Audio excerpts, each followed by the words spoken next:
So we're now going to mix the colours for the leaves. Quite a bright leaf, so I'm going to start with Winsor Blue Green shade and then Cadmium Yellow Pale. Then we need a dark green, so we'll start with French Ultramarine, then Cadmium Yellow Pale, and then a little bit of Winsor Blue Green shade. And we'll take some of that colour up here and add some Cadmium Red Deep for the dark parts of the shadows. So 3 colours there. It's very important that we remember the highlight on these leaves because they're quite waxy. I'll start with this leaf down here, put the glaze carefully around that petal. And this part of the leaf coming down here is sort of tucked down between these 2 sections, so it's part of the leaf just lower down. And what I'm going to do is I'm just going to do half the leaf. It's quite a large leaf. When you've got a large leaf, it's best to break it into 2 parts. And just hoover up any excess water there. So my highlight is on the edge here, so I'm going to work around it.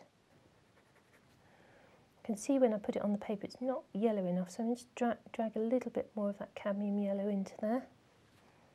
Just before I get to that highlight, just stop putting the paint on just so that it can diffuse around it.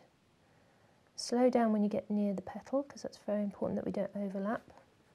And I'll put some of this colour over here, over towards the back, and then pick up, you don't even need to clean your brush here, you can just pick up the darker green and plop that on down here. Just adding a little bit of red to that colour. Sort of dropping the colour on really, letting the water sort of absorb it off from the brush. Now this is all very dark in here, but they've got to meet somehow. So let those 2 colours just bleed into one another there. And just take that right the way round towards the midrib. Little sweep through this settling colour. Now this is a shadow cast from the petal, so we have that coming through there. Clean your brush, take all the water out. Just going to soften that edge there. Drag that clean damp brush along there just to soften that patch. And around the tip there. I'm going to use a similar process, lifting out the veins in just a moment. What I want to do is just prepare that edge there because they are very gently connected there. So I'm just going to soften that edge so that when I do the other half, we don't have a hard edge to work to. Right, now it should be dry enough for me just to drag the tip of my clean brush right the way through. And this will reveal a little line for the veining. Just do it a couple of times so it's nice and bright. Now if these go too wide, don't panic. Just when you come back to do the next glaze, work in between them so that you can slim them down. Just drop a little bit more colour up here where it's curving up.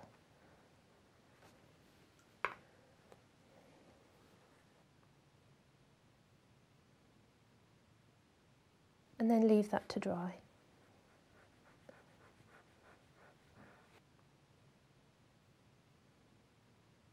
Now I noticed when that was drying that I'd missed out a little bit of the leaf shape, so I've just eradicated just by irritating some of that paint away to reveal a little bit of a highlight on this part of the painting. So we'll let that dry now and move on to the other half of the leaf. So I've still got all the colours mixed, so all I need to do now is glaze alongside.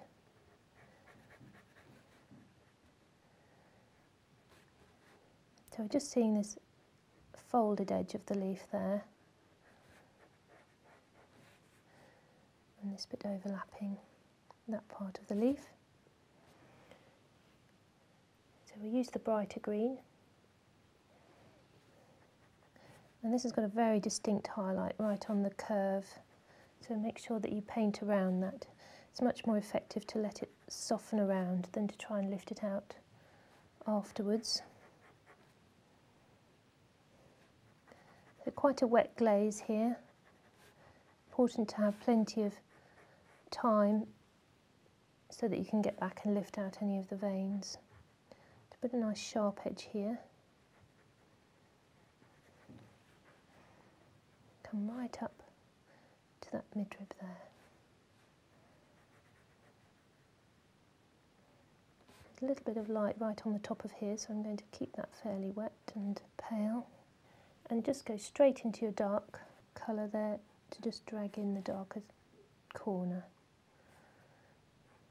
A little bit more dark up near the vein and a little sweep of it down here. So it's all still fairly wet and glossy, ready for the next stage. Just before you do that, just check all the edges, make sure everything's making sense. There's a nice shadow through here, so I'll just make that a little bit darker and a little slither of darkness there. Now the veins are much more subtle on this bit, so I'm going to be very careful not to take too much light out.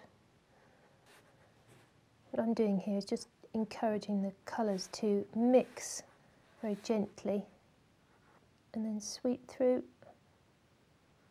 just with the tip of your brush, as fine as you can for these, because it's much more delicate on this part of the leaf. While we're waiting for that leaf to dry, we could just map in the back of one of the smaller leaves at the top. So I've got just a tiny area, but there's a really nice red vein that comes through the back, so it should be quite nice to paint. Glaze that entire leaf. Sweep that down through the centre. Then pick up the darker green, very gently put that either side.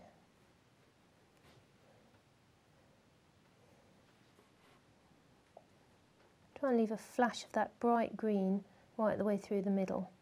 Just slow down now to get the tip of that leaf. And I'll just lift out some light right on the tip there. Try and sort of sweep the brush away so you don't move it from one place to another, but actually lift it off.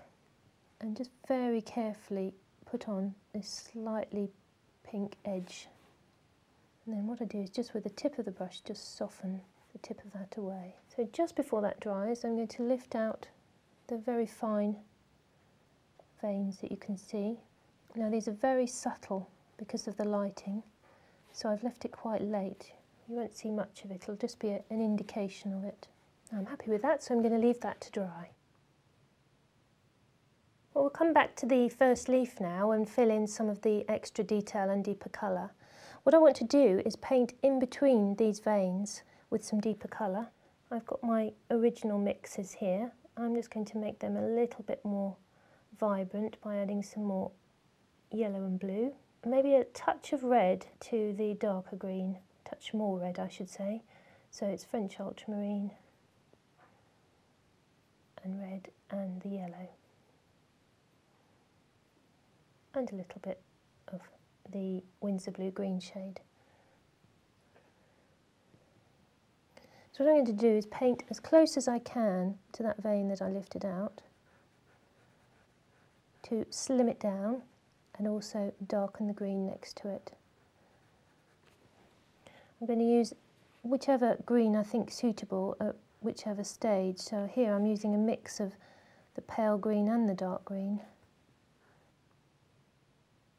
And then very gently softening it in.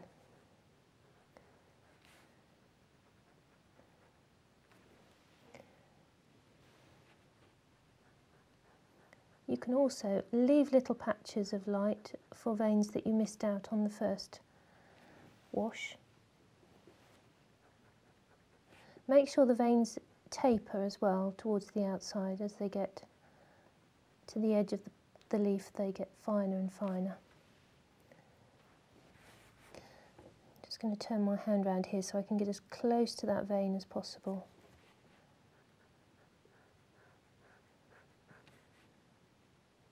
Now here I'm going to leave a shape there for the vein that I missed out.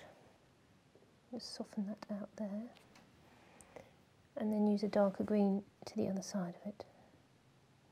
So you're leaving a tiny gap there just for that very thin vein. Try and just do a section at a time, that way you won't get panicky.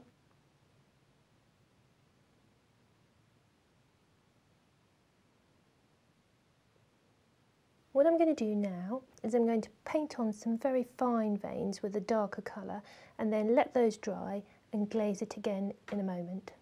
This is just for the finer detail. Just very gently draw in those veins that have been highlighted next to the bright light with a bit of shadow.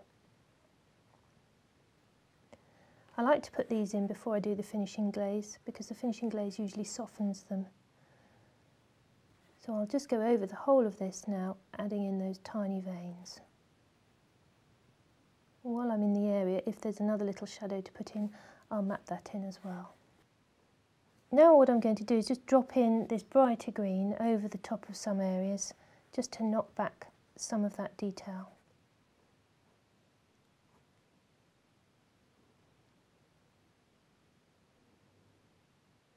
I'll also mix a little bit of cadmium yellow, water it right the way down,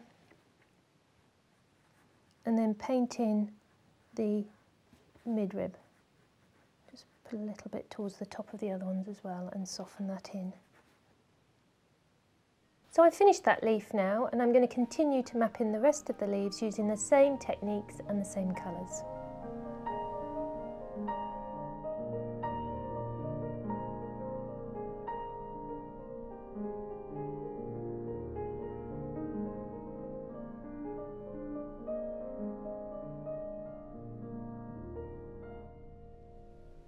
And there we have it. So there's the finished study, so why don't you have a go yourself?